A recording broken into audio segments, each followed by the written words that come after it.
G'day everyone, welcome to this week's video.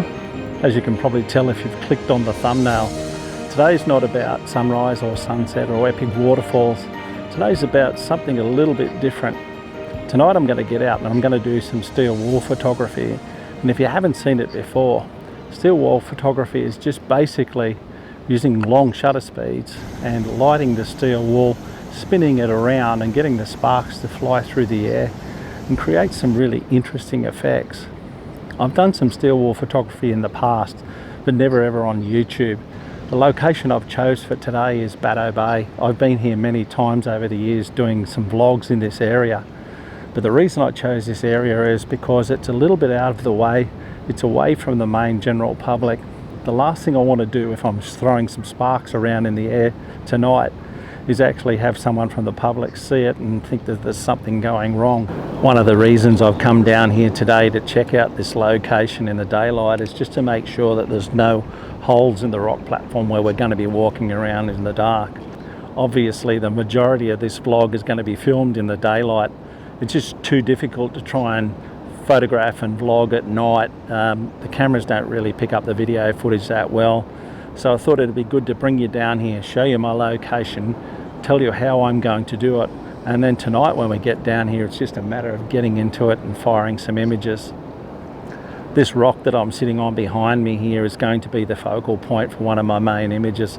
I've been watching this location for some time now and always thought it would be good for either astro or steel wool, so tonight we're going to get that chance to get out and see if we can capture something. I'm by no means an expert in steel wool photography or light painting. I just want to get out tonight, fire a couple of images, try and be creative and have some fun.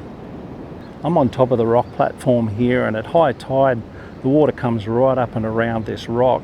I'm actually going to stand on top of this rock tonight, spin the steel wool around in the air, and then I'm hoping the shot that I can get is some sparks flying off into the distance and get some reflection on this water here that's currently leaving the top of the rock shelf and moving back out to sea. This whole area becomes covered at high tide, so I'm hoping tonight we'll get some really good still conditions and some nice reflections. I'll also do some light painting with some just cheap lights that I've purchased just to see how that goes. Tonight's about experimenting and just having fun. It's about trying to be creative, utilize some different colors, some lights, maybe some sparklers and some steel wool in the night sky, and just see what sort of images we can come up with. Some of the things you're going to need if you'd like to do steel wool photography yourself is a steel kitchen whisk. I actually just put the steel wool inside the kitchen whisk, fluff it out so there's plenty of air can get through it. The type of steel wool you'll need to do this is usually 000 or 40 steel wool. It works much better than normal steel wool that's far too coarse. The finer steel wool, once you actually start spinning it in the night air, gives off some really interesting effects. Then I attach it with a small cable and a little clip or a carabiner, and then light the steel wool, set your exposure, and exposure usually about 25 to 30 seconds at f11 at 100 ISO. Once I've got that set, standing in the darkness, spin the steel wool around, and as the air goes through the steel wool it'll start to give off sparks and creates a really effective image. Other items I've got tonight that I'm going to have for safety while we're doing the steel wool spinning is I'm going to be wearing a jacket. I usually wear like a spray jacket rather than a cloth hoodie, because the cloth hoodie can absorb the sparks, whereas a normal rain spray jacket, the sparks will usually sheet off. I'll be wearing a hat and some clear goggles as well to protect my eyes. Some other items you're going to need is obviously a torch, some matches, and also some gloves so you don't get blisters on your hands from spinning this cable around, because you'll be doing it quite a bit. We're actually bringing a small fire extinguisher with us tonight and a collapsible bucket we can get some water in, just in case we have any problems. I just want to make sure that I don't have any issues whatsoever. Steel wool photography can be quite hazardous if you're not doing it in the correct area or you're not protecting yourself, so you need to be cautious about it if you're going to try it for the first time. If you are thinking about doing some steel wool photography for yourself, and just be aware that you need to be really careful where you do it. You don't want to do it obviously when there's any fire restrictions on, but even choosing your location wisely. Doing it in areas where a lot of the general public can see you doing it can cause some concerns. But also you don't want to do it where you've got dry grass or areas where you could cause fires. This area here is ideal because we're surrounded by at least 100 meters of water around the main focal point of the rock. So tonight when we're spinning around and we're doing that steel wool photography, hopefully we won't have any issues whatsoever with fires. So I'm back in the shed and I've got the LED lights. What I've done is actually just covered them with coloured cellophane. They look like little coloured presents at the moment, just basically like gift wrapping them. But you'll find now when I put them on, I've got some nice different colours. And what I'm going to do with those different colours now is attach them to this piece of PVC pipe that I've actually painted black. I'll attach the lights along the pipe, and then tonight in the dark what I'll do is I'll attach a cord or a strap to this, and we'll swing this around and try and do a little bit of cheap light painting and see how that comes out. But for a couple of dollars each, these lights, just to cover them in some cellophane, it gets the effect. It saves going out and paying big money for LED coloured lights. This is a really quick and simple way to do some coloured light painting at night. So there you have it, guys. We've put all our things together, and as you can see, most of the implements that I'm going to be using tonight are just things that you might have lying around home, or certainly that you could buy at your local Bunnings or Kmart for a couple of dollars.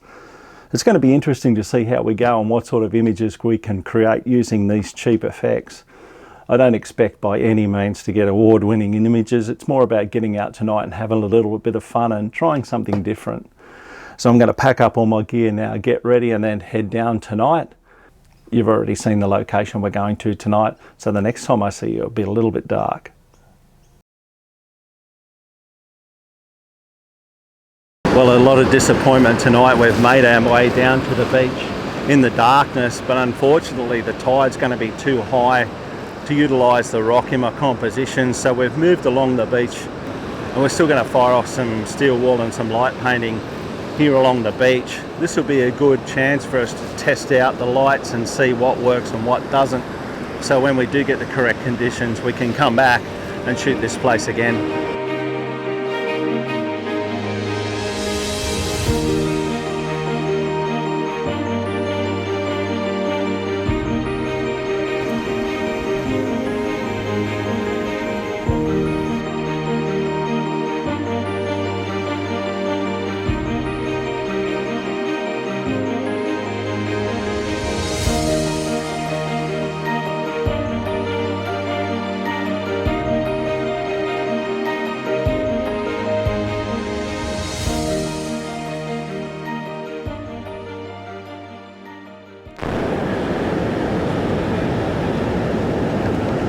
It's late afternoon here now. We've arrived just on blue hour to get set up to do some photography tonight, and the conditions couldn't be better. The tide's up over the top of the rock platform and we've got nice still conditions, so fingers crossed we should be able to get some decent images tonight.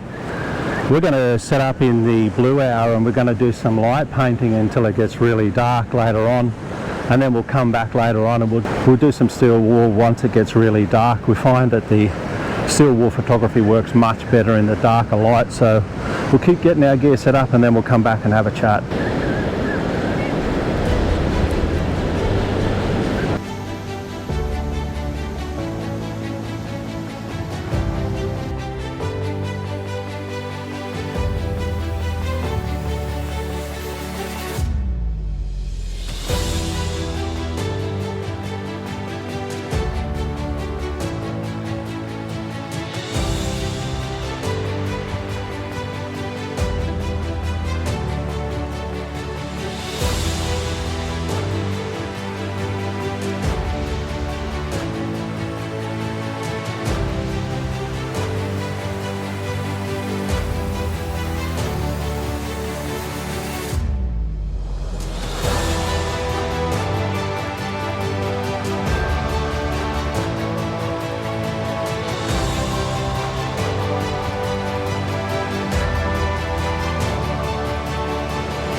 We're completely pitch black here now, and I've done a little bit of steel wool photography in the darkness, and some of the images are coming out quite nicely. So I think I've got enough in the bag. I'm going to switch it up a little bit now, and I'm going to do a little bit of light painting and try and create a dome on top of the rock if I can.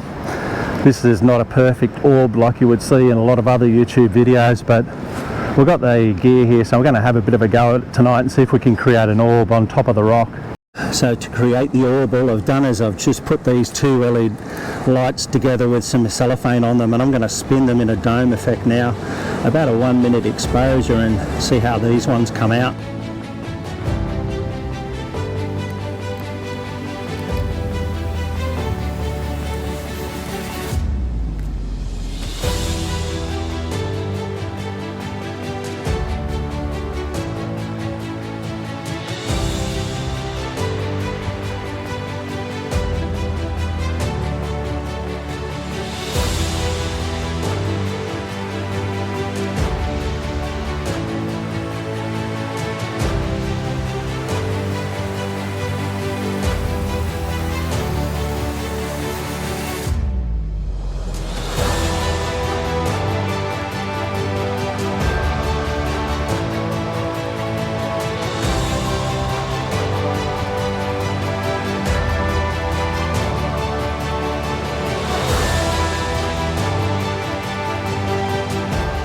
As we've finished shooting here tonight, I hope you've enjoyed some of those images that were put up for you, and yeah, look, it worked out really well. We had a great night here. It was a lot of fun.